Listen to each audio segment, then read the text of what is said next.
concerning metaphysics. So when you hear metaethics, think of metaphysics. God is actual, that is, he's not potential, he's real, he is. He has no potential to not exist. He's always existed. He's independent. He gives existence to everything. He himself is not created. He's pure existence. I am who I am. Other metaphysical attributes of God include a simplicity. He doesn't have parts, he's indivisible. His necessity, that is, he's a necessary being, not a contingent being. He's immutable, that is, he doesn't change. He's eternal, he's not temporal, and he's infinite, and he's without limits. Um, this is deals with the metaphysics of God. So normative ethics deals. So we're dealing non-normative. All right, now normative. Normative is what ought to be, right? So we're moving here. So make sure you get this, Jet. Meta ethics is what's descriptive. Normative is what ought to be, ought or ought not, right? Meta ethics, like metaphysics.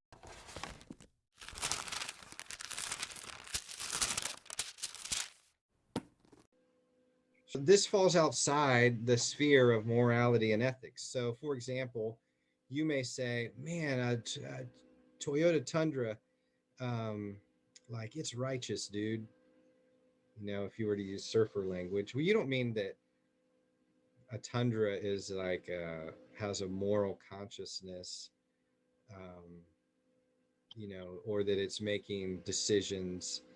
You're using righteous. Um, I love my Toyota Tundra. I don't have one, but if I were to have one, I might say, "Oh, I love this. This is a one. What a cool truck." Um, but it's not a matter of morality. You know, it's not a moral. You know, morality has to do with one's relationship to God and one's fellow man. Um, Trucks are instruments to be used in a righteous or sinful way. I mean, you could use your truck to commit evil, but that doesn't mean your truck is evil. That means the one that uses it's evil. Trucks are not, they're not, they're non-moral, right? I mean, God's not going to judge your truck, you know, and condemn it. He'll judge you for how you use it, or me. Um, so agents, we're the people that use the truck. In um, in this chart here, I want you to see that there. This is a chart that I used when I taught clinical ethics. Robert Veach was a PhD, I think, from Harvard. I think he passed away. I got to meet him once. Pretty interesting dude. But anyway, Veach was. I got to listen to him lecture once in Alabama. But anyway, here's the sources of ethics. Is it religious or secular? Religious answers are divine will, the divine law. Secular answers are natural law, hypothetical contracts, relativist. This is this ethical relativism where they would say your culture, your preference, your social contract, that's what determines what's right or wrong. Religious answers, how do we know what's ethics? Now, I want you to know, Jet, the difference between meta ethics and normative ethics, and I'll try to show you what that means in a second. How do we know it's ethical? Here are religious answers. Here's secular ones. Now, once we have meta ethics, once we establish what's meta ethical, we move from meta ethics into what's normative. So here are norms. What's an example of a norm? So in the transgender movement, the norm, what's becoming norm is that a person's gender may not necessarily align with their sex, their biology.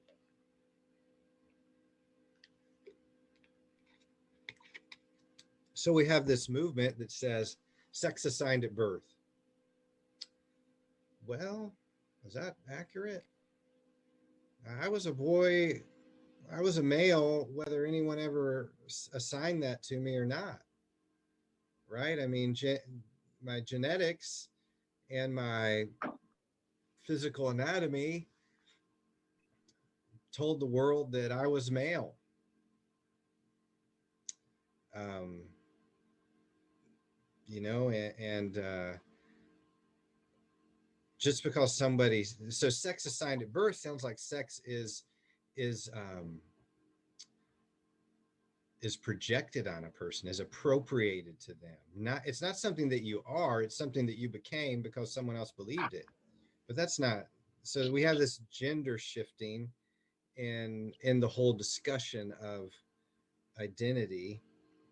And so now we have always believed that our gender and our biology were the same until the last 50 years, and really probably more recent than that. Now doctors take people like Bruce Jenner and surgically change them and give them hormones to feminine hormones or different hormones to take away their masculinity and increase their femininity. Um, so, what's normative? What does it mean to be male? Well, we've got a society that doesn't know. Some of them, it's a norm, a social norm. Here's what are norms. Certain normative ethics has to do with what's right or wrong, intrinsic values like truth, moral goodness, beauty, happiness. Some people believe principles of right action are rooted in maximizing the beneficent, the non maleficent. Beneficent means to do good, non maleficent means to do no harm. Some are duty based. Autonomy is self determination. Fidelity is promise keeping. Veracity is truth telling. Avoiding killing. Um, then there is social. So these are individual principles of right action. Then there's social ones that are subjective, like beneficence and non maleficence, which means social greater good, social doing no harm. And then there's objective doing good and doing no harm. This would be an objective social principle of right action. Then there's justice, which deals with equity, which would be duty based. So we move in norms from values to right action to virtues, and here are different concepts of what is virtuous. In this chart, Veach really gives you kind of a broad bird's eye view of what the world might conceive of as the good life. What does it mean to have the good life? What makes good acts good or right acts right? Um, and then we move from meta ethics to norms, what's normative, to rules and conduct. This is codes. And then we move to cases. Um, so this is a wonderful chart and kind of a summary of a class I had at USF in graduate school on religion and ethics. And I came across Veach's book when I took that. So I use that chart in my teaching. Moral and ethical language. Let's talk about that. Non-normative ethics is what is. So you want to remember this for the exam. Non-normative ethics. Normative, all right, go back to the chart. What's normative? Norms, right? Right and wrong. Non-normative is what is the guiding source for those norms. So when you think of non-normative ethics, think of descriptiveness, right? Non-normative ethics, right? This is what is, um, like factually, biologically, I'm a male. How do I prove it? Well, genetics, um, anatomy, my Adam's apple, my cheekbones, my muscle mass, my all those things um, are part of my masculinity. And what about a female? Well, genetics, her breast, her thighs, her hips, the lack of her Adam's apple, the fact that her voice is typically higher, her hair growth is different, her fat distribution is different. Guys tend to hold their fat in their bellies, women tend to hold it in their breasts and hips. You can change that, some of that with hormones. So I'm just thinking about the gender thing because that's what I'm preaching on Sunday. But uh, meta ethics is concerned with the moral knowledge. Epistemology is knowledge, logic, patterns of reasoning, the nature of truth, whether morality is objective or subjective. Meta ethics, I would argue, one can rationally arrive at truth. Truth is objective and reject universal moral relativism concerning metaphysics. So when you hear meta ethics, think of metaphysics. God is actual, that is, he's not potential, he's real, he is. He has no potential to not exist. He's always existed. He's independent. He gives existence to everything. He himself is not created. He's pure existence. I am who I am. Other metaphysical attributes of God include a simplicity. He doesn't have parts, he's indivisible. His necessity, that is, he's a necessary being, not a contingent being. He's immutable, that is, he doesn't change. He's eternal, he's not temporal, and he's infinite, and he's without limits. Um, this is deals with the metaphysics of God. So normative ethics deals. So we're dealing non-normative. All right, now normative. Normative is what ought to be, right? So we're moving here. So make sure you get this, Jet. Meta ethics is what's descriptive. Normative is what ought to be, ought or ought not, right? Meta ethics, like metaphysics. Here's the source, the meaning. So why do I why do I not align with a Jehovah's Witness on blood transfusions? Well, we may both appeal to the Bible as the source of truth, but I may say, hey, a blood transfusion is morally justified. A Jehovah's Witness may say, no, you can't eat blood. And I'll say, a blood transfusion isn't a person eating blood. Yeah, but it's close. You shouldn't do it. All right. So we disagree on the application of certain biblical teachings concerning abstaining from blood. All right. So can I and a Jehovah's Witness agree on what these passages say?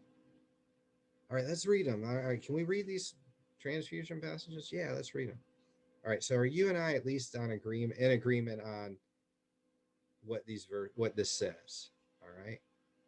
All right, now that you agree on what it says, can you and I come to an agreement on whether it's right or wrong? All right, now we're moving into now, should you have a blood transfusion? Comes down here to, we're moving now to specific cases, right? Because I could argue that a person could have one, but maybe given other things, it's not having one's not appropriate for whatever reason. And in medicine you better have a good reason if you don't give it. If I was if I was in a hospital and I was in the ER and a person's bleeding out and they have a pulse and I can give them blood, and I don't give them one, then you know medical malpractice, all that stuff. So but I'm not a physician.